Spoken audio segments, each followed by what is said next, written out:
Welcome to the Girl Dad Discussions podcast with E. James. We believe that the relationship between a dad and daughter is one of the most important relationships in a woman's life. Our mission is to promote the daddy-daughter relationship by spreading the voices of girl dads to the world and give love and support to all of our dads and their daughters. Let's get to it. Let's tune in.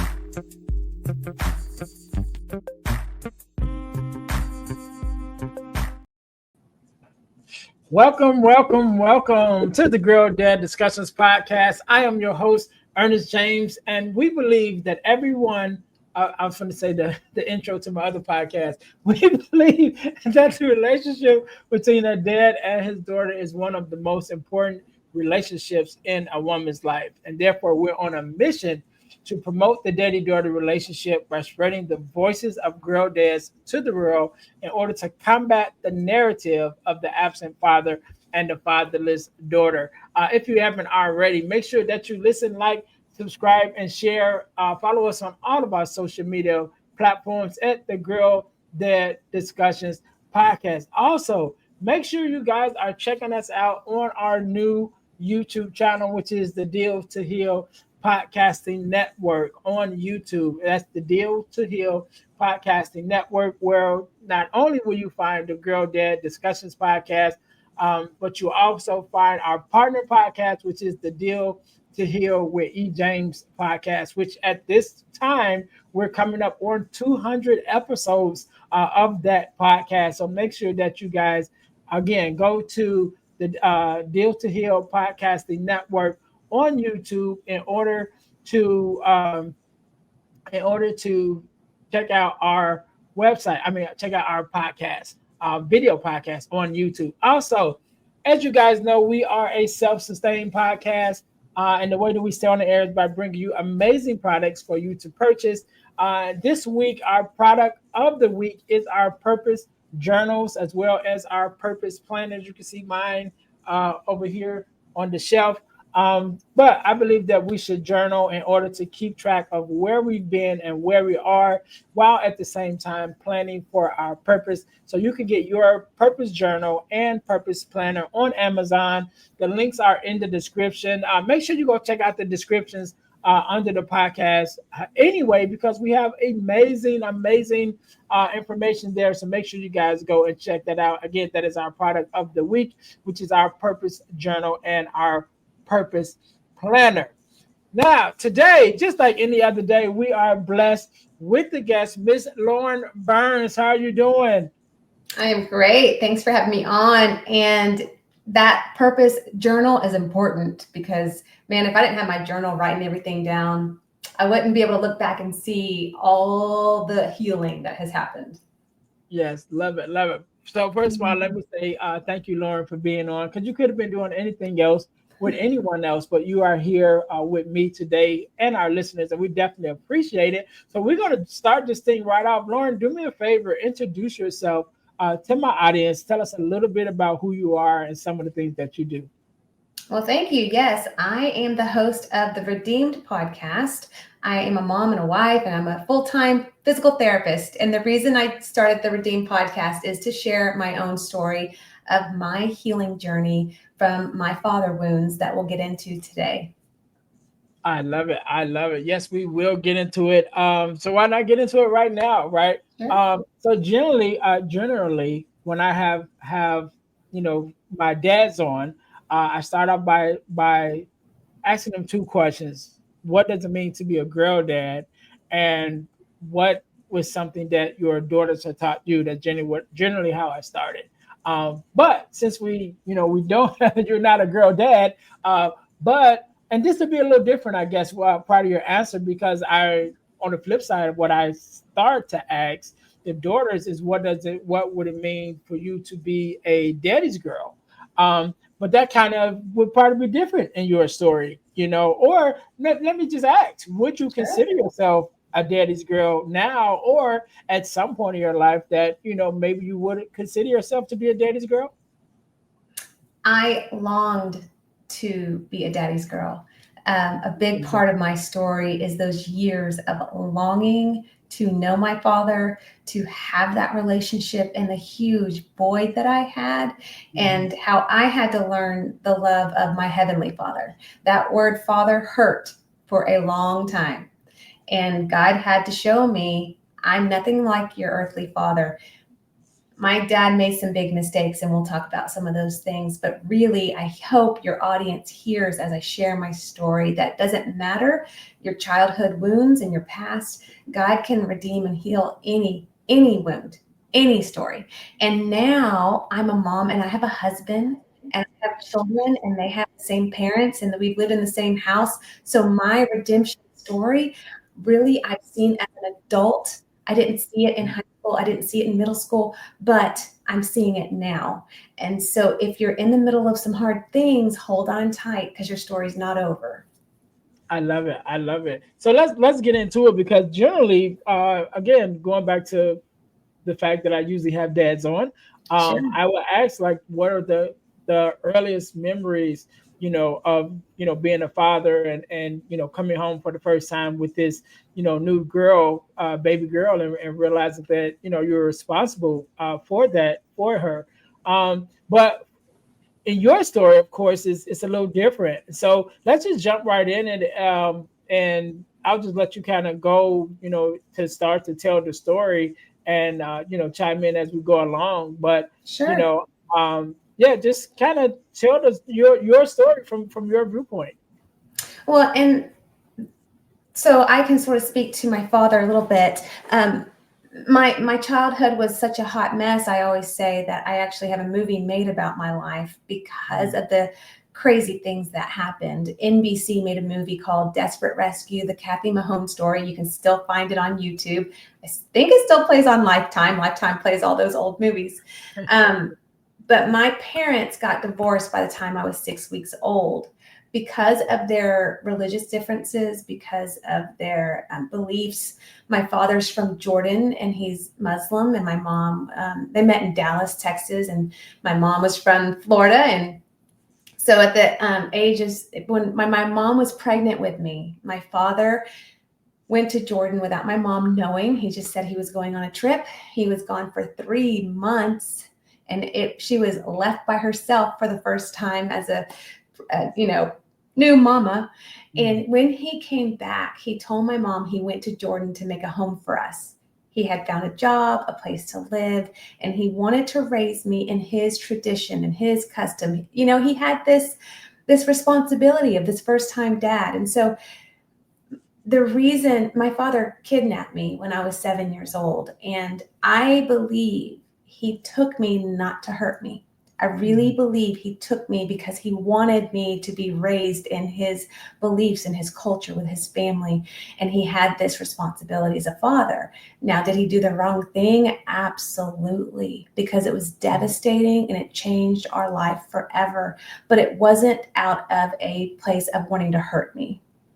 Yeah, and I'm glad you said that because I wanted to kind of chime in on that because you started by saying he had this responsibility and he obviously was taking the responsibility seriously to go back to a whole other country and to build this life or build this place for his family, and so knowing that just in the space that we are in, a lot of times it's kind of the opposite. There are dads that for whatever reason may have not been in their children's life, or some may have chosen not to be, and some maybe was forced not to be. And so again, in your dad's eyes, he was doing the right thing. Like, no, I'm going to prepare this place for my family, and I want them to be raised in my traditions and how I believe, which every dad does. And so I'm really happy that you preface that because it wasn't like he was doing it out of malice. Did he go about it the right way? Yeah, maybe not. But his intentions were good. And so I'm glad that you pointed that out. Um, that you don't believe that in his intent was to harm you. It was just he wanted his family to be, raised in his ideals. And so I'm glad that you pointed that out. But I'll let you continue. Yes, he made a lot of bad decisions. And in the core four in your book that you have, one of the big things that highlight to me was protection. He didn't abandon me. He did not protect me. So he had remarried and he had other children. So I had little siblings and I had an amazing stepmother, and she was pregnant with their third child when this was going on. And so he had planned this all along. The laws in Jordan is when a child turns 7, all rights go to the father. Well, my birthday's in September. He kidnapped me in October, Halloween weekend. And before doing this, he sent my stepmother and the children away outside of Texas on a vacation. So that way they didn't even know what was going on. So the weekend he asked if he could take me trick-or-treating. He comes and he picks me up and I'm all dressed up in my little costume to go trick-or-treating. I get in the car and he says, I have a big surprise for you. We're going to the airport. I'm taking you to Jordan so you can meet your family that you've never met. And I begin asking, does my mom know about this? My mom never told me I was going, anywhere. Where's my siblings? Where's my stepmom? And the more questions I asked as he was driving to the airport, the more frustrated he became. And I just knew I needed to stop asking the questions. Mm-hmm. That Monday, my mom went to go surprise me. And to me, it's already God showing up, because my mom was a single mom. She didn't have time to go have lunch with me in the middle of a school day. She's working her booty off, right? But that Monday, she went to the school to go have lunch with me. When she got there, I was nowhere to be found. And the teacher told her, your ex-husband never brought your daughter to school. And this is in the 80s. 1987, and there's no cell phone. So my mom went to the payphone. She called his house. No one answered. She called the restaurant that he worked at, and they told her, Ollie never came to work today. Well, that is when it's almost like God was talking to her right then. Something is wrong. My mom, standing at that payphone, she dialed the Aliyah Airlines is the back then it was the Royal Jordanian Airlines now. The main airlines that goes into Jordan. She dialed the headquarters. And when the woman answered, she said, do you have a Lauren and a Ollie on your flight reservation? And the lady said, ma'am, I can't give out that kind of information. Well, then her voice changed. And she said, I think my ex-husband's taken my daughter. Please, will you help me? And the woman came back up on the phone and said, yes, ma'am. I have a Lauren and a Ollie landing in M.A.N, Jordan this evening. And that was the moment my mom knew that my dad had taken me. And then her next phone call, if you like country music, you'll know Miranda Lambert, that name, country singer-songwriter. Her parents are Beverly and Rick. Well, Bev and Rick were my mom's closest friends, and they were private investigators in Dallas at the time. And so the next phone call my mom made was to Beverly and Rick Lambert. And my mom told them what happened, and they dropped everything, and they went to my mom's townhouse. They moved in with her, with Miranda, stayed with her day and night, trying to figure out a way to get me back. Wow. And that's so from, man, I don't even know where to go with that, right? So I think about just as a dad myself, right? And I think it for every parent, that is like one of the biggest things, outside of your child being hurt, is your child being taken. You know what I mean? Because I think in a sense that's even worse, because it's the not knowing. Is my child being hurt away from me? Is my child safe? Is my child even alive? When you think about those questions, when we talk about children being taken away from you or kidnapped and that nature. So I could just kind of understand the frustration or the like, oh my God, what is going on? From your mom's standpoint, it's like, what do you mean she's not here? You know what I'm saying? And then he's not there either. And I'm grateful that she even had the mindset to automatically think, okay, maybe this is. I mean, I'm sure they probably had the conversation before, that he wanted to move to Jordan, but even to have that thought process, like this might be what's happening, that your mom had to call the airline, and because I think that with some families whose children become missing, and you don't even know what the first step to do. You just kind of like I just stuck, and so Mhm. for your mom to even have the wherewithal to be like, you know what, let me start Didn't rolling. even leave the school building. She was on the payphone already figuring it out. I mean, it was just, and to me, that was just God's provision. I mean, just so fast, so fast.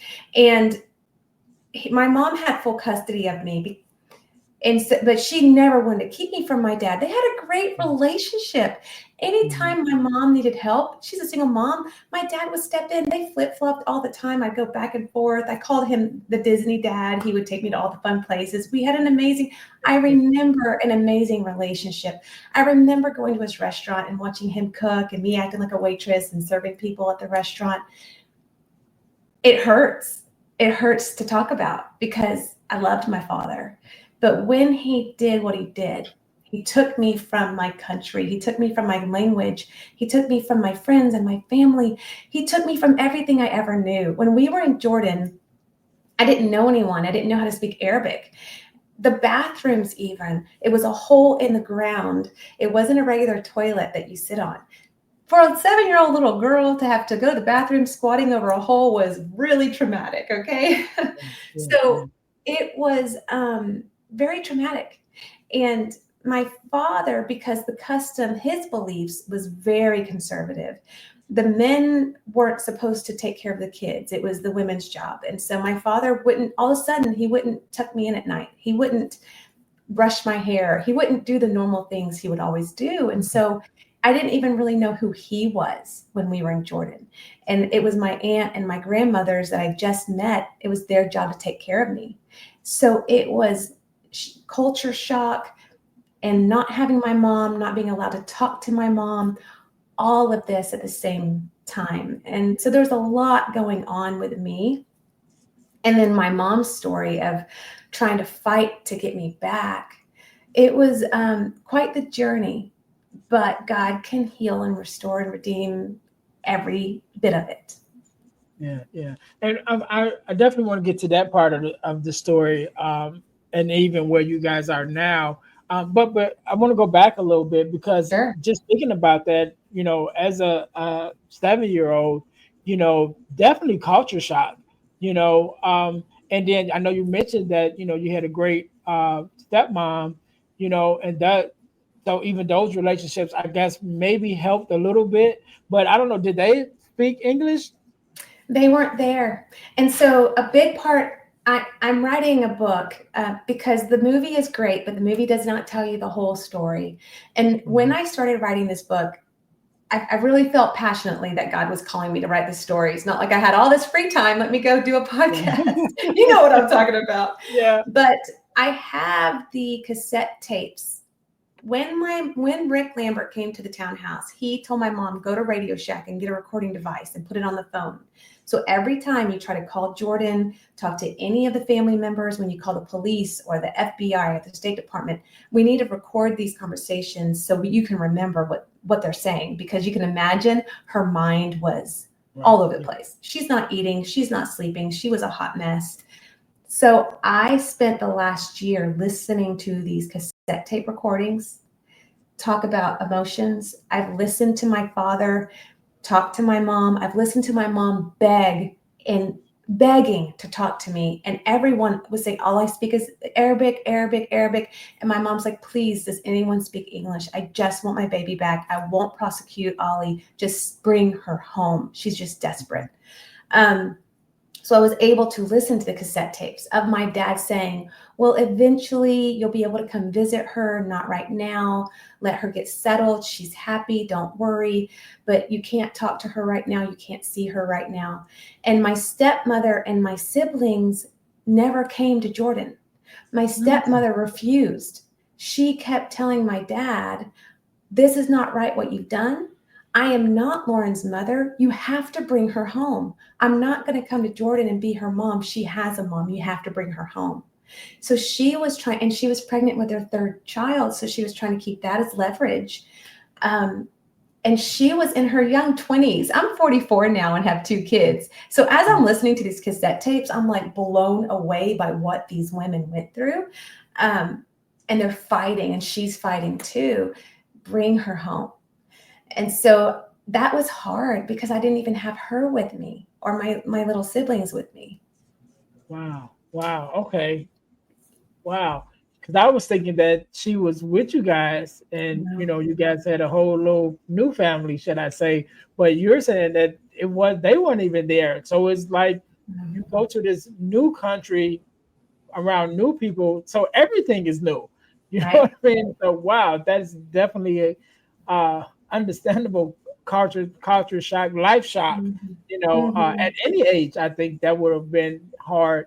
And so let's go a little further into Sure. the story. How long did that last? As far as you being with your dad before you were rescued, and we definitely want to get into the rescue part of the story. But how long did it last? And were there any um, good memories, should I say, of that experience? Like, did it get to a point where you did kind of, you know, get a little bit more comfortable with, what was going on? Not saying that you were, Sure. comfortable with not being away from home, but just being comfortable because my understanding, your dad still was your dad, and I guess even that was different because, like you said, the roles changed a little bit. So he probably wasn't as affectionate as he was in the States because now he's in a different situation. So tell us a little bit about that. How did you adjust, during that time period? And was there a moment of comfortability a little bit at some point? So I was there for 3 months, which is not a long time, but it's also a very long time, if that Yes, makes any sense. yes, Um, and I knew my dad kept telling me that we were on a vacation, and I was just getting to, meet my family and a new experience. And when I started going to school, I knew it was not a vacation, yes. right? Like every kid knows school vacation does not Yeah, equal. right. Um, and I was, wearing the uniform and covering my hair and learning the customs. And I had to go back to like preschool because I couldn't speak the language. So I'm the oldest kid in the class, and I stick out like a sore thumb, and I'm trying to learn how to speak Arabic and write Arabic. And I refused to use the restroom. And so they would take me to a different building where there was actual toilet. Those are the things I remember. But there were good moments. They had a big family, and I loved being around all of the family, big birthday parties and celebrations. Every night, the way I describe it, it's like one little apartment building on top of the other, on top of the other. So the whole family lived in one big building with little apartments. And at the top, the roof was flat and open. So everyone would go up to the top of the roof every night. The men would go over and have like smoke their peace pipe. I think it's called a hookah, if I'm saying Yeah, it correctly. yeah. And then the women would be over together and drinking their hot tea, and they'd have their prayer beads. So I remember how much community there was and family. There was not a lot of crime, so we could go out even at 7 years old and play in the streets with my cousins. So those were the good memories. But there was just, I missed my mom, and I was not allowed to talk to her. And so there was good memories mixed with confusion, mixed with fear, all of that going on. And I was able to talk to my mom once or twice, and my dad would just sort of coach me. Don't tell mom where you are. Don't say anything bad about me or the family. Let her know you're happy and you're okay. And he did the same thing with her. And he would stand there and listen as we were talking. So I knew I had to just, say the right thing and be careful, or I would maybe not be able to talk to my mom again. Yeah. Yeah. All right. Okay. So let's go a little further in the story. So it does Sure. get to the part where you know you are rescued. So how was that, and how did that play out? there's a lot of details. I mean, it was a 2-hour movie, and the book, I mean, it's amazing because in me doing the podcast, I actually interview all of the men that rescued me. Hmm. I have not talked to these men since my rescue, and people will say, well, what do you mean? And if someone's listening and they've gone through something really traumatic, you know what it's like. You don't go back and visit the trauma.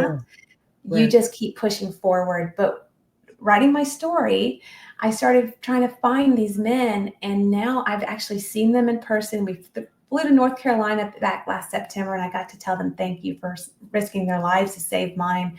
They were ex-military, Green Beret, Delta Force, Army Rangers. These men were veterans, and they wanted to continue to work. And so they came up with a company called CTU in North Carolina. And their mission was to go into the Middle East to rescue hostages, not children, but adults. It's amazing how my mom found these men. That's a whole God story of lots of prayers. She fasted for 3 days. And after fasting for 3 days in a little motel room in Fort Worth, God gave her a scripture verse in Daniel 10:12, because you've humbled yourself before me, your words were heard. And she came out of that motel room and everything started falling into place. She was connected with these men, and she flew the guys to Dallas, and they told her, Kathy, we've never rescued a child. If we are captured, the United States will not help us because we do not work for the military, and they cannot get involved because there's no treaty between the United States and Jordan. Mhm. And they said, we can't guarantee your safety or your daughter's safety. And my mom said, I don't care, whatever it takes. Please help me. And they said, it's going to cost a lot of money to pull this off. My mom was able to pull together $80,000 in the 1980s as a single mom. And they went over to Jordan, and the first thing, they had to find me. So they had to find me. They had to try to track down my father's home. They were there for 3 weeks trying to find me in this town and could not find me. And so then they brought my mom in, and they had her under disguise. And that's an amazing story of how they found me, how they found my father's home.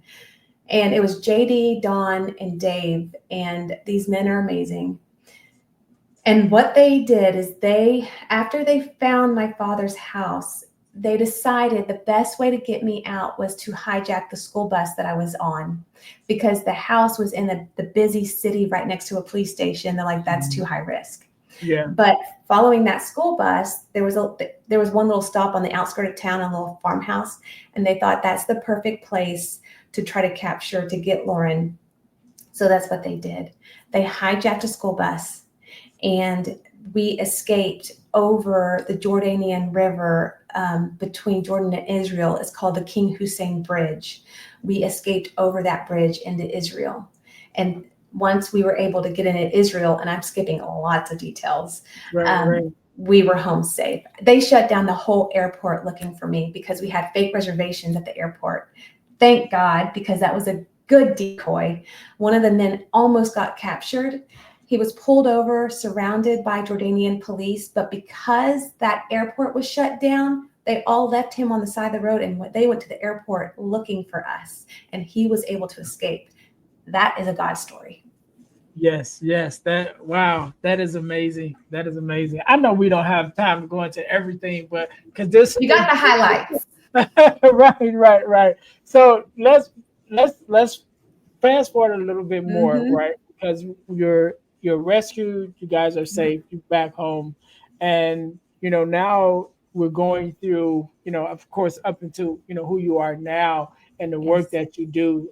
There was a process of redemption. There was a Yes. process of forgiving, and so let's talk about that a little bit. At what point did you begin your journey of being able to look at everything that you have been through, from a daughter's eye, viewpoint, and from, kind of like you started even being able to uh, resonate with how your dad Sure. was thinking at that time, to being able to put those pieces together to now be like, it was unfortunate, but this is where I am now. So let's get into your journey a little bit, even, Absolutely.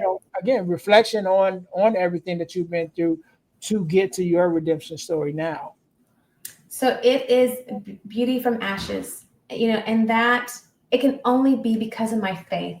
I've known God for a long time, and I've also been very mad at God, if I'm being honest. Mhm. That word father, and when you talk about God in the Bible, you're a good, good father. I didn't like that word.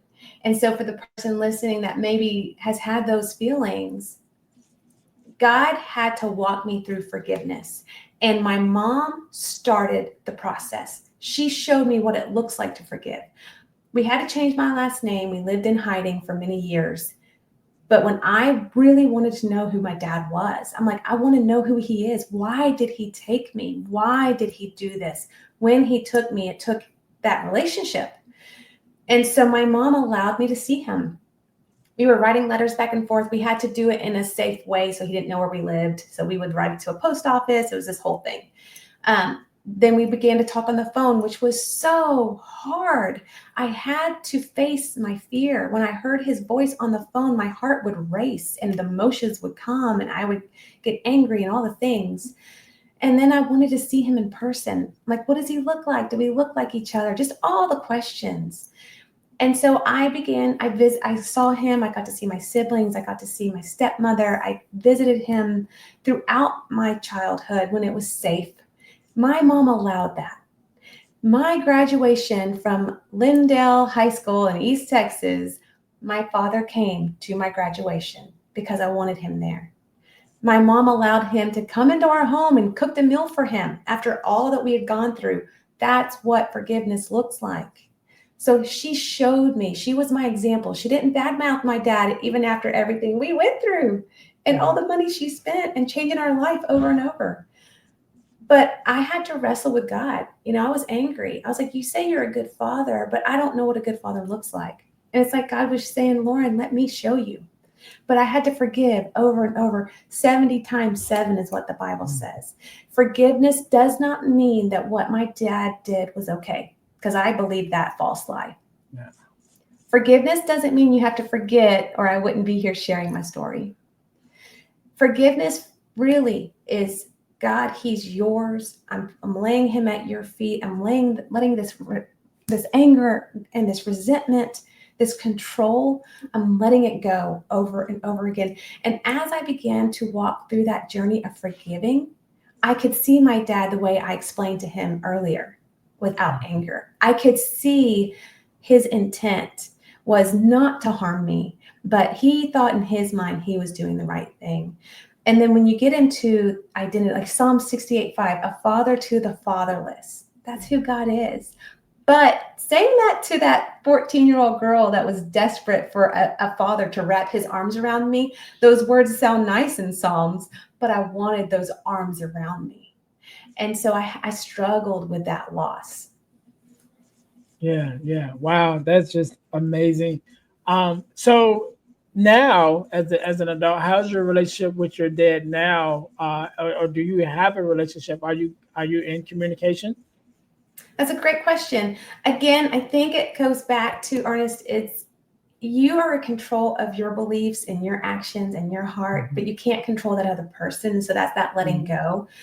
I was able I think I was probably 19. My father showed up at my house. He wasn't invited. It was Halloween weekend. Ooh, Well, I would say trauma. Was a trigger yeah, warning right yeah. there. Like, whoa. I was going to say, I might get emotional sharing this. My dad kept calling, asking if he could come see me. And I kept telling him no, but I did not want to tell him why. I just said, no, I'm too busy. I can't see you. He drove all the way from Dallas 2 hours to Lindale, which is a small little town. We lived in the middle of nowhere. He drove a long way, showed up at our house, knocked on the door, and the fear fell over me when I walked to that door and I saw him. And I'll remember it like it was yesterday. I went back to my parents. My mom had remarried, and I went back to my parents' room and I said, he's here. And my mom saw the fear all over me and said, who? I said, he. I couldn't even say the word dad. Ollie is here. because that word dad hurts. Mhm. And my mom looked at me, and I know this was God. And she said, Lauren, I have seen you cry. I have seen your tears. I have seen you hurt for too long. It's his turn. And for me personally, I'm a people pleaser. Sometimes I have to get mad enough or emotional enough to be that real and honest. And I said, you're right. And I turned around, 19 years old, went to the door and said, come on in, we need to talk. And we sat in my living room. And for the first time, I let it all out. I said, do you know why I said no for you to come? And he just looked at me. He had no clue. And that hurt. And I said, for year after year, I hated Halloween because this is the anniversary of you taking me. This is the anniversary of you changing my life forever. And this is why we don't have a relationship, because this is when you took me. And he was clueless. And so that hurt. But it allowed me to get it all off my chest. And it was that beginning. You've got to face it. I had to face my fear. And then you asked me, have I been able to have a relationship? I was able, in 2018, my stepfather passed away, and my dad reconnected with me totally out of the blue. I hadn't heard from him in 5 years. He reconnected with me, and I was able to tell him, I forgive you. Because I believe in Jesus, because Jesus has forgiven me of my sins, I can forgive you for what you did. I am no longer angry. And guys, that is freedom. Those chains fell off of me.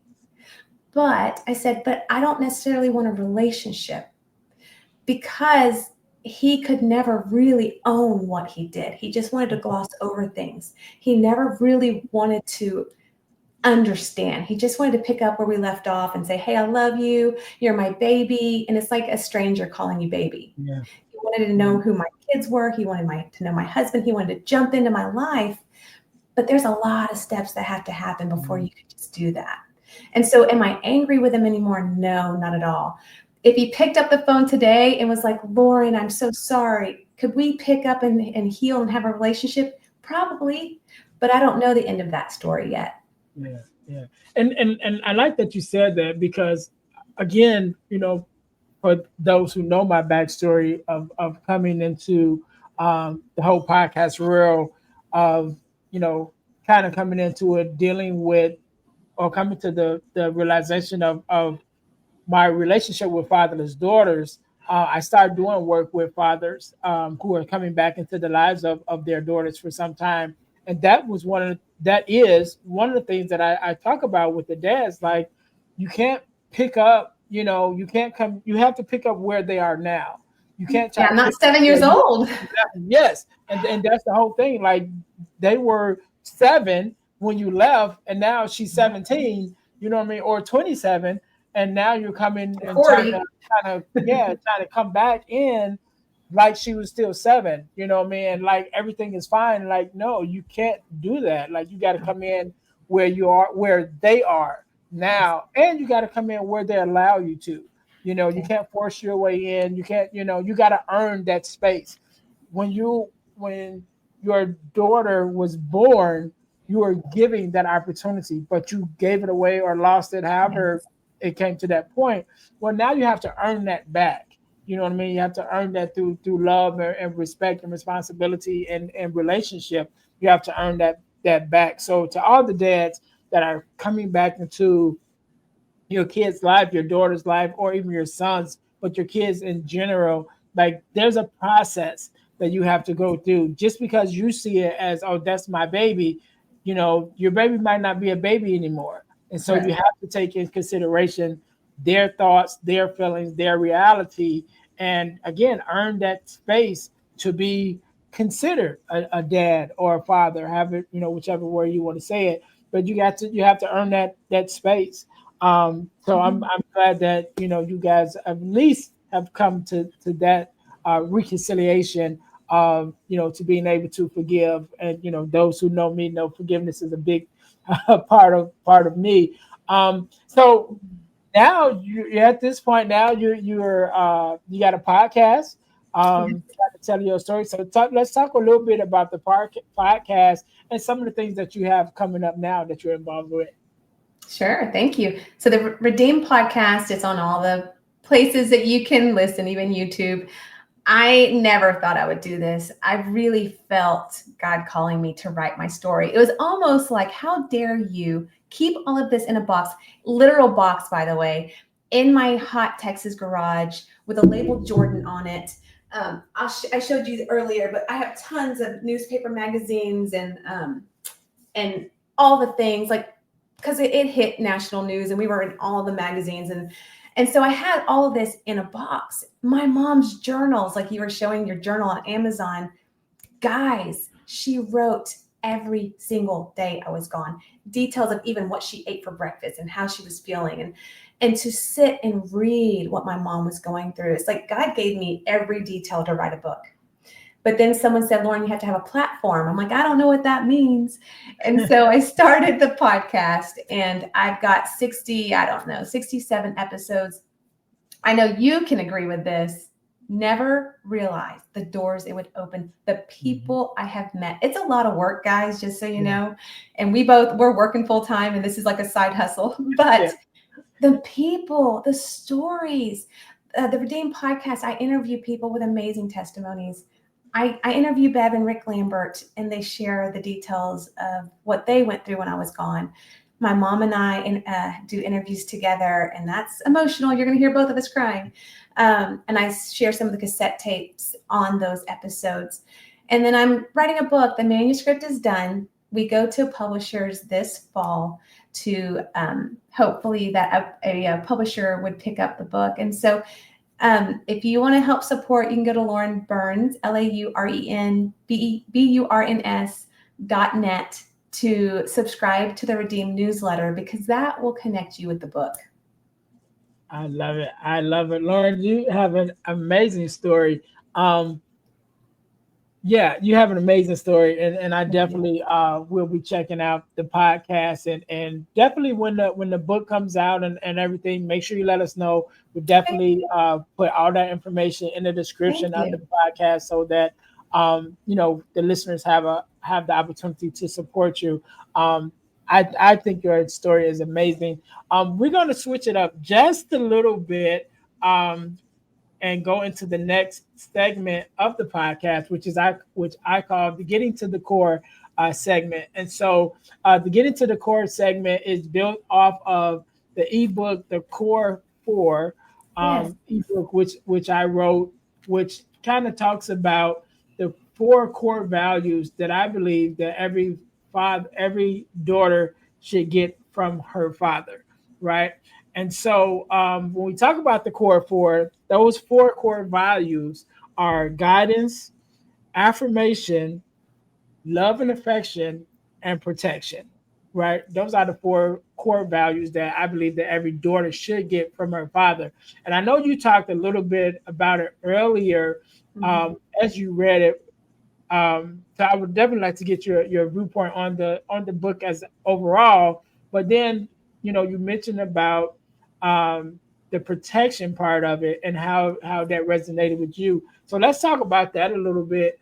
So first of all, your opinion of the book as a overall, and then your experience with the protection part of it. So you are correct. And if you think about your core values, if you go to biblical as well, it's all there, right? We have to have that love, that affirmation, and that protection. And so when one of those things is missing, and I felt like I had the love part, I never felt unloved from my father. Yes, when we were in Jordan, there was a big separation, cultural difference. There was a wall there, but he had already established 7 years with me of that love. So I never felt like he didn't love me. And even after I came home, I knew he wanted a relationship with me. But that protection piece, with your father is supposed to be the one that protects you, like would do anything to protect you. And he didn't do that. He threw me in harm's way. And so that was a huge separation of trust. I no longer trust you because you took me from everything. You lied to me. And so that is a break of protection. And so that's why I latched onto that core four. I'm like circling, yes, that was a missing piece in my story. Yes, yes, I love it. I love it. So, before we get out of here, Lauren, I definitely appreciate your story. I appreciate you being on.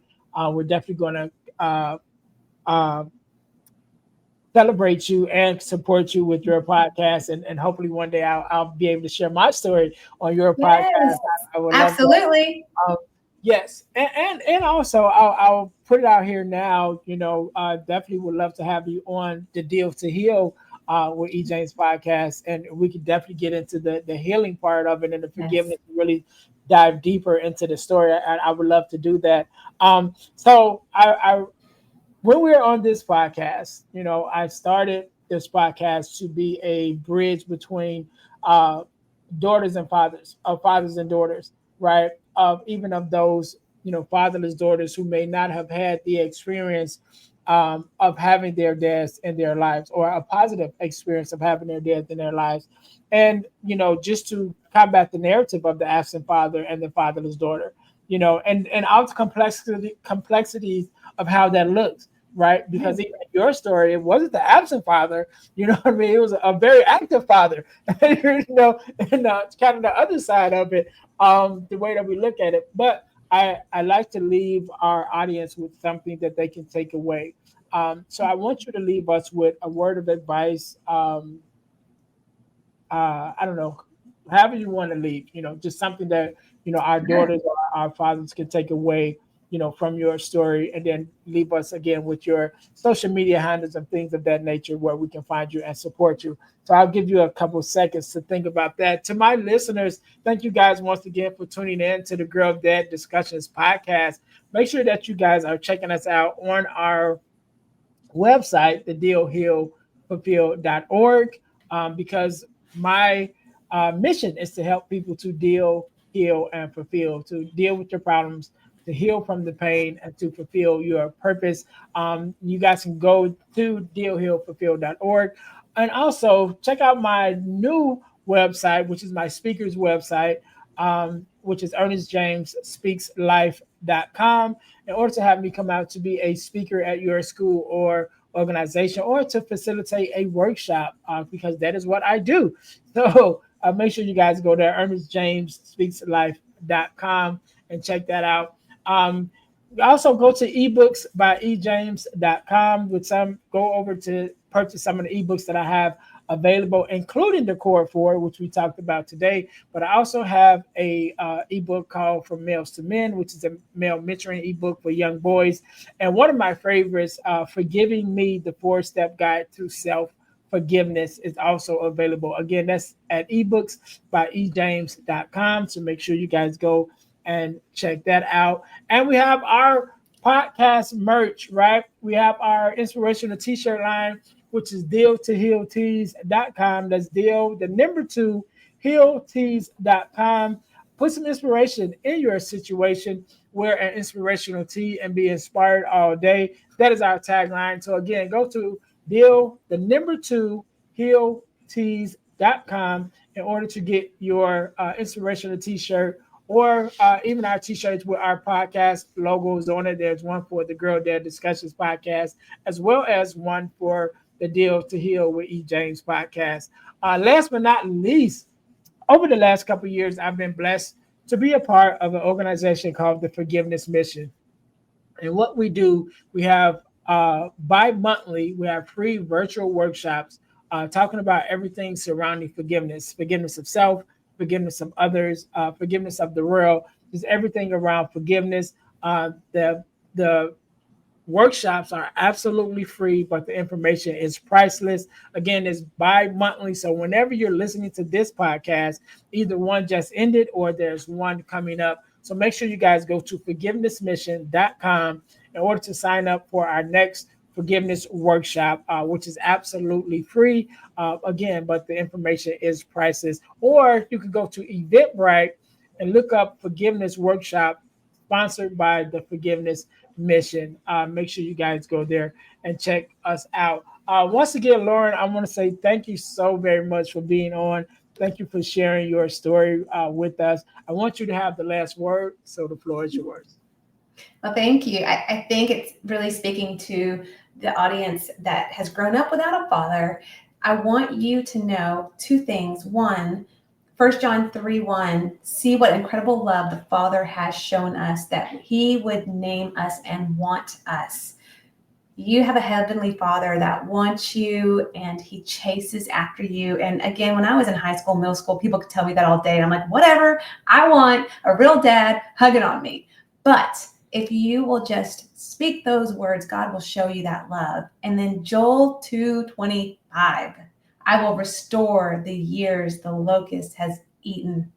God has done that, guys. I'm a wife and a mom, and I would have never thought that I would have this beautiful family. I'm fighting for this family through prayer. But I want you to know, whatever you've gone through, either a father that's lost a daughter or other way around, he can redeem and restore those things. And so you can find me at laurenburns.net and the Redeem Podcast, wherever you like to listen. Thank you for having me. No problem. No problem. Thank you for being on, Lauren. We can't end it no better than that. To my listeners, thank you guys once again for being here with the Girl Dad Discussions podcast, where our mission is to promote the daddy-daughter relationship to combat the narrative of the absent father and the fatherless daughter. So thank you guys once again for tuning in. Until next time, you guys be blessed. Thanks for listening to the Girl Dad Discussions podcast with E. James. Be sure to subscribe to our YouTube channel and subscribe to our podcast on all your podcast listening platforms. Also, don't keep it to yourself, but share it with someone else, that the Girl Dad Discussions podcast is on the air. Until next time, be blessed.